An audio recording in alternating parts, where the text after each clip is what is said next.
नमस्कार।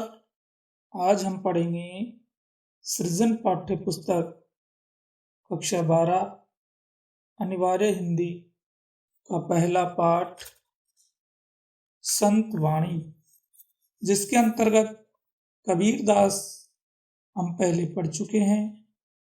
अब संत वाणी के अंतर्गत हम तुलसीदास पढ़ेंगे। सबसे पहले तुलसीदास जी का परिचय जान लेते हैं। जन्म सन 1532 ईस्वी में, मृत्यु सन 1623 ईस्वी में हुई थी। उत्तर प्रदेश के बांदा जिले के राजापुर गांव में जन्मे तुलसीदास का बचपन अत्यंत कठिनाइयों में बीता। कष्टों के दौर से गुजरकर उन्होंने गुरु नरहरयानंद व शेष सनातन से शिक्षा ग्रहण की। वे अपनी पत्नी रत्नावली से अति स्नेह रखते थे, लेकिन एक दिन रत्नावली द्वारा उत्प्रेरित किए जाने पर उनके हृदय में राम प्रेम जागृत हो गया। तुलसीदास ने अवधी तथा ब्रज भाषा में कई ग्रंथों की रचना की। रामचरितमानस उनकी कीर्ति का आधार ग्रंथ है। अन्य प्रसिद्ध ग्रंथों में विनय पत्रिका, कवितावली, दोहावली, गीतावली, कृष्ण गीतावली, बरवे रामायण तथा रामलला नहचु प्रमुख है।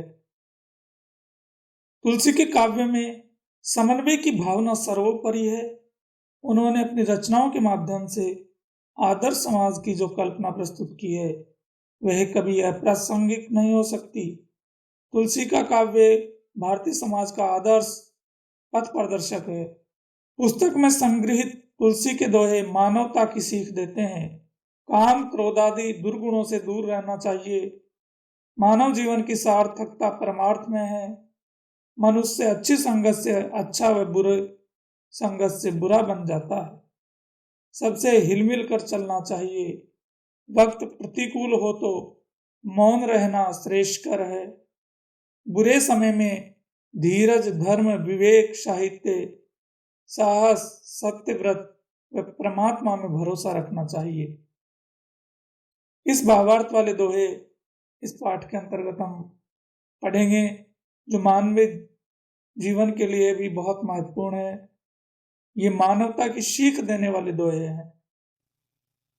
काम, क्रोध, मद, लोभ, रत, ग्रह, शक्ति, दुख रूप, ते किमि जानहि रघुपति, मूढ़ परे भव कूप। काम, भोग की इच्छा, मद, अहंकार, लोभ, लालच, रत, लगे हुए डूबे रहना, ग्राहशक्त, पारिवारिक मोह, किमी, कैसे, रघुपति ही, भगवान राम को, मूढ़, मूर्ख, भवकूप, सांसारिक विषय, संसार रूपी कुआं। तुलसीदास जी द्वारा रचित इस दोहे में मनुष्य को दुर्गुणों से दूर रहने का संदेश दिया है। काम, क्रोध, मद, लोभ, रत, गृहासक्त, दुख रूप। तुलसी कहते हैं, जो लोग काम, क्रोध, अहंकार, लालच आदि दुर्गुणों में डूबे रहते हैं तथा पारिवारिक मोह में पड़े रहते हैं, वे दुखी जीवन भोगते हैं।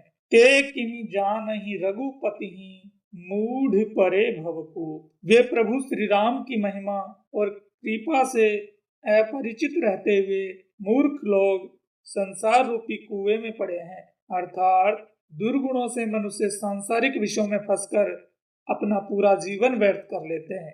इस प्रकार इस दोहे में मनुष्यों को समझाया गया है कि वे दुर्गुणों से दूर रहें, अच्छे गुणों को अपनाएं और अपने जीवन को सफल बनाएं। इस दोहे में काम, क्रोध में अनुप्रास तथा भवकूप में रूपक अलंकार है। दूसरा दोहा, कहिबे कह रसना रची, सुनिबे कह किए काम, धरिबे कह चित हित सहित, परमारथ ही सुजान। कहिबे कह, कहने के लिए, रसना, जीभ, वाणी, धरिबे, रखने के लिए, हित, भलाई, प्रेम, परमार्थ ही, लोक हित को। इस दोहे में तुलसीदास जी लोक हित को अपनाने का संदेश दे रहे हैं। कई बे कहें रसना रची, सुनबे कहें किए कान। कवि कहते हैं कि ईश्वर ने मनुष्य को कहने के लिए जीभ और सुनने के लिए कान दिए हैं। धरिबे कहें चित हित सहित, परमारथ ही सुजान। इसी प्रकार भलाई के लिए चित्त मन बनाया है। इसलिए सज्जन व्यक्ति को लोक हित में अपने जीवन का उपयोग करना चाहिए, दूसरों की भलाई में ही अपने जीवन को लगा देना चाहिए। मनुष्य जीवन की सार्थकता परहित में ही है। इसी प्रकार मनुष्य अपने जीवन को सफल बना सकता है। उसे परोपकार की भावना रखनी चाहिए। इस प्रकार इस दोहे में बताया गया है। इस दोहे में अनुप्रास अलंकार है। दोहा 3। तुलसी भलो सुसंगते, कोच कुसंगति सोई। नाव किन्नरी तीर असी, लोह बिलो कहु लोई।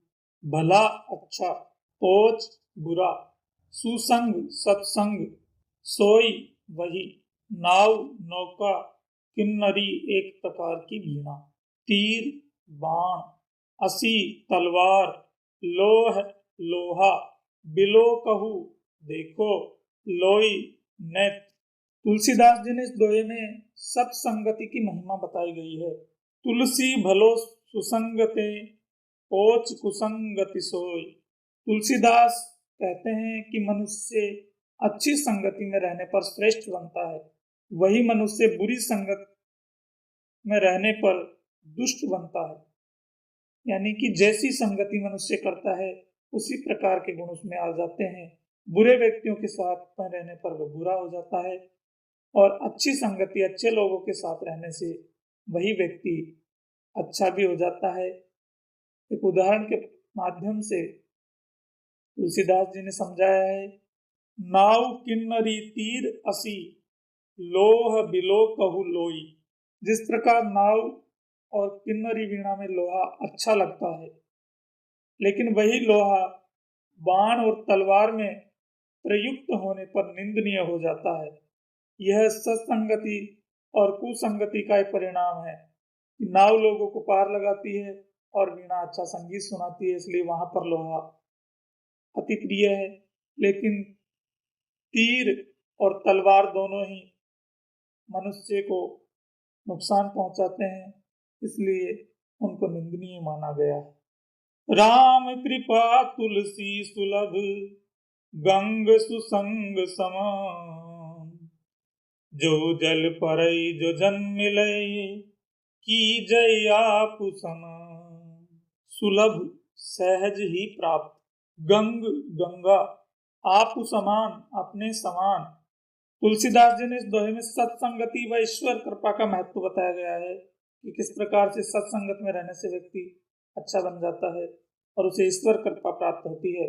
राम कृपा तुलसी सुलभ, गंग सुसंग समान। तुलसीदास जी कहते हैं कि भगवान राम की कृपा से सहज ही प्राप्त गंगा और सत्संग दोनों का प्रभाव समान होता है। अर्थात प्रभु कृपा से गंगा के समान सुसंगति आसानी से प्राप्त हो जाती है। जो जल परई जो जन मिले, कीजे आप समान। गंगा में जो भी जल मिलता है वह पवित्र हो जाता है। गंगा का जल उसे अपने ही समान बना लेता है। उसी प्रकार सत्संग में जो भाग लेता है वह मनुष्य सत्पुरुषों जैसे पवित्र आचरण वाला हो जाता है। वह भी अच्छा आचरण करने लग जाता है जिस प्रकार सत्पुरुष आचरण करते हैं। गंग सुसंग समान अनुप्रास अलंकार है। इस दोहे में उपमा अलंकार है। 5वां दोहा। तुलसी या संसार में भांति भांति के लोग, सब सो हिल मिल चालिए, नदी नाव संयोग। भांति भांति अनेक तरह के, हिलमिल प्रेम से, नदी नाव संयोग थोड़े समय का मिलन। इस दोहे में संसार के सभी तरह के लोगों से प्रेम व्यवहार पूर्वक जीवन यापन करने का संदेश तुलसीदास जी ने दिया है। तुलसी या संसार में भांति भांति के लोग। कवि तुलसीदास जी कहते हैं कि संसार में अनेक तरह के लोग रहते हैं। भिन्न भिन्न तरह के लोग रहते हैं, इसलिए हमें सबसे हिल मिल कर चलना चाहिए। सबसों हिल मिल चालिए नदी नाव संयोग। जैसे नदी और नाव का संयोग होता है, उसी प्रकार लोगों का मिलन कभी कभी होता है। नाव में बैठे रहने पर अनेक विभिन्न स्वभाव वाले लोग नदी पार होने तक ही साथ साथ रहते हैं और नदी पार होते ही अपने अपने रास्ते चले जाते हैं। इसलिए इस संसार में हमें प्रेम पूर्वक जीवन व्यतीत करना चाहिए। यही जीवन की सार्थकता है। इसी से हम इस संसार में सुख पूर्वक जीवन व्यतीत कर सकते हैं। भांति भांति इसमें पुनरुक्ति प्रकाश अलंकार है। हिल मिल चालिए तथा नदी नाव संयोग, इनमें अनुप्रास अलंकार है। तुलसी पावस के समय धरी को किलन मौन, अब तो दादुर बोलिए हमें पूछिए कौन। पावस वर्षा ऋतु, धरी धारण कर लिया, कोकिलन कोयलों ने, दादुर मेंढक। इस दोहे में तुलसीदास जी ने यह संदेश दिया है कि वक्त प्रतिकूल हो तो मौन रहना ही श्रेष्ठकर है। यदि समय हमारे साथ नहीं है तो हमें चुप ही रहना चाहिए। तुलसी पावन के समय धरी कोकिलन मौन। तुलसीदास जी कहते हैं कि वर्षा ऋतु के आने पर कोयलों ने मौन धारण कर लिया, क्योंकि अब तो मेंढक ही चारों ओर बोलेंगे तो हमें कौन पूछेगा। अब तो दादुर बोलिए हमें पूछिए कौन। अब मेंढक ही चारों ओर बोलेंगे तो कोयलों को कौन पूछने वाला है। अर्थात मेंढकों की ही टर टर की आवाज चारों तरफ से आएगी, अब कोयल की आवाज को कौन सुनेगा। इस दोहे का भाव यह है कि दुर्जनों की पूछ होने पर सज्जन व्यक्तियों का मौन रहना ही श्रेष्ठकर है। सज्जन व्यक्ति को वहां पर मौन ही रहना चाहिए। इसी में सार्थकता है, क्योंकि जहां मेंढक बोलते हैं वहां कोयलों को कोई नहीं सुनता है। अच्छे व्यक्तियों की आवाज दुर्जन व्यक्तियों की आवाज के आगे दब जाती है। इसलिए उस समय उस सज्जन व्यक्ति को चुप ही रहना चाहिए, समय आने पर ही उसे बोलना चाहिए। इस दोहे में अन्योक्ति अलंकार है। तुलसी असमय के सखा धीरज धर्म विवेक, साहित्य साहस सत्य व्रत राम भरोसो एक। असमय बुरा समय, सखा मित्र, धीरज धैर्य, साहित्य साहित्य, सत्य व्रत सत्य पर अटल रहना। इस दोहे में बुरा समय आने पर सद्गुण ही मनुष्य का साथ देता है का संदेश तुलसीदास जी ने दिया है। तुलसी असमय के सखा धीरज धर्म विवेक। कवि तुलसीदास जी कहते हैं कि बुरा समय आने पर धैर्य धर्म विवेक साहित्य साहस सत्य व्रत तथा भगवान का भरोसा ही मनुष्य के साथ ही होते हैं। ये गुण संकट के समय मनुष्य का साथ देते हैं तथा उन्हें बड़े से बड़े संकट से बचा लेते हैं, जिससे मनुष्य का जीवन सुखमय बन जाता है। तुलसी असमय के सखा यानी बुरे समय के सखा है। कौन? धीरज धर्म विवेक। आपका धैर्य धर्म, आपका साहित्य साहित्य साहस सत्य व्रत राम भरोसो एक।